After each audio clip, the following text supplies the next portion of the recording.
امام حسین کی شہادت کے بعد جب آل رسول کو قید کر کے امام حسین کے سر کو کاٹ کے نیزے پہ بلند کر کے شام کی طرف لے جایا گیا تو جہاں جہاں سے یزید کا قافلہ گزر رہا تھا لوگ پوچھ رہے تھے کہ یہ کس کا سر ہے اور یہ بیبیاں کون ہیں۔ جس کو بھی معلوم ہو کہ یہ رسول اللہ کا خاندان ہے تو ہر کوئی دل ہی دل میں ان ظالموں پہ لعنت کرتا رہا اور کوشش یہ تھی کہ یہ لعین ہمارے شہر نہ رکے۔ تو ویسے ہی چلتے چلتے جب یزید کا قافلہ شہر کرتان تک پہنچا تو وہ لوگ پہلے سے ہی باخبر ہو چکے تھے کہ فوج یزید نے اللہ کے رسول کے نواسے کو قتل کیا ہے، آل محمد کو قید کیا ہے، تو انہوں نے اپنے شہر کے دروازے بند کیے ہوئے تھے۔ قافلہ شہر کے باہر رک گیا اور درخت کے سائے میں یزید کے سپاہی سونے لگے۔ جب رات ہونے لگی تو راہب قریب آتا ہے اور دیکھے کہ ایک نورانی سر ہے جس پہ آسمان سے فرشتے آ کے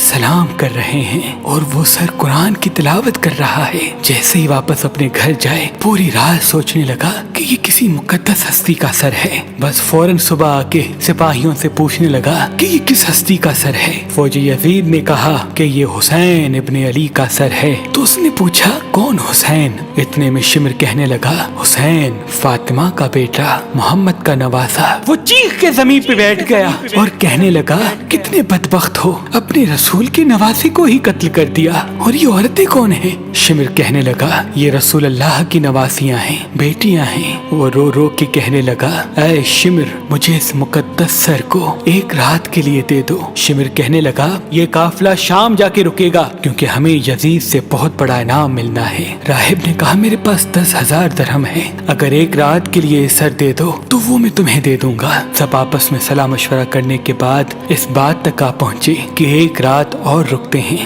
بالآخر ان ظالموں کو 10,000 درہم دے کے راہب امام حسین علیہ السلام کا سر لے کے اپنے گھر آ گیا اور ایک پتھر پہ آ کے اس سر کو رکھا اور زاروں قطار رونے لگا۔ اتنے میں امام حسین علیہ السلام کے سر سے آواز آئی اے راہب یاد کر جب تو اولاد کی دعا کروانے کے لیے میرے نانا کے پاس آیا تھا اور تمہارے مقدر میں اولاد نہیں تھا، میں نے اللہ سے دعا کی، اللہ نے تجھے 7 بیٹے عطا کر دیے اور تم نے کہا تھا کہ ایک مرتبہ میرے گھر آنا۔ اے راہب آج میں حسین تیرے گھر آ ہی گیا۔ بس جیسے ہی امام حسین کے سر سے یہ آواز سنی راہب زور زور سے رونے لگا اور کہنے لگا اے میرے آقا حسین مجھے معاف کیجیے گا، اگر مجھے معلوم ہوتا تو میں بھی آپ کے قدموں پہ قربان ہوتا۔ امام حسین نے فرمایا اے راہب اللہ کی مرضی یہ ہے کیونکہ اللہ کا دین میرے خون سے زندہ ہونا تھا۔ پوری رات وہ مولا حسین کے سر سے گفتگو کرنے لگا۔ جب صبح کا وقت قریب آیا تو راہب نے سوچا کہ میں مولا حسین کا سر واپس کیسے کروں۔ تاریخ نے لکھا وہ جو 7 بیٹے امام حسین کی دعا سے ملے تھے ان میں سے ایک بیٹے کا سر قلم کر کے شمر کے پاس لے گیا۔ شمر نے جیسے ہی سر کھول کے دیکھا تو کہنے لگا یہ حسین کا سر نہیں۔ وہ واپس آیا، دوسرے بیٹے کا سر قلم کیا، انہوں نے وہ دیکھا، پھر کہا یہ حسین کا سر نہیں۔ ایسے کرتے کرتے راہب نے امام حسین کے عشق میں اپنے 7 بیٹے قربان کر دیے۔ جب آخری بیٹے کا سر شمر نے دیکھ کے یہ کہہ دیا کہ اے راہب تو وعدہ خلافی کر رہا ہے، اگر حسین کا سر نہیں دیا تو ہم تیرے پورے خاندان کو قتل کر دیں گے۔ بس جیسے ہی واپس اپنے گھر پہنچا تو امام حسین کے سر سے آواز آنے لگی اے راہب اپنے سارے بیٹوں کے سر ان کے جسم کے ساتھ رکھو، اللہ کے کرم سے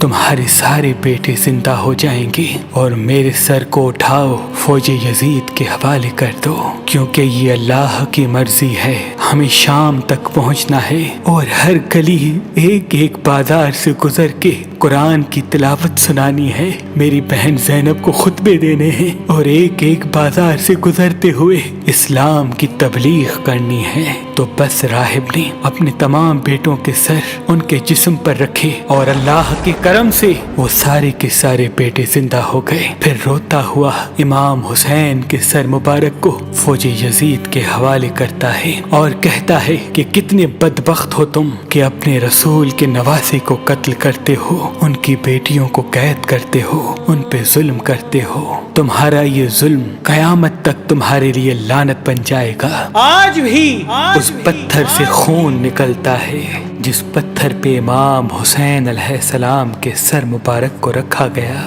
کیونکہ شہید کبھی مرتا نہیں اور خون ناحق کبھی چھپتا نہیں، خون ناحق کبھی چھپتا نہیں۔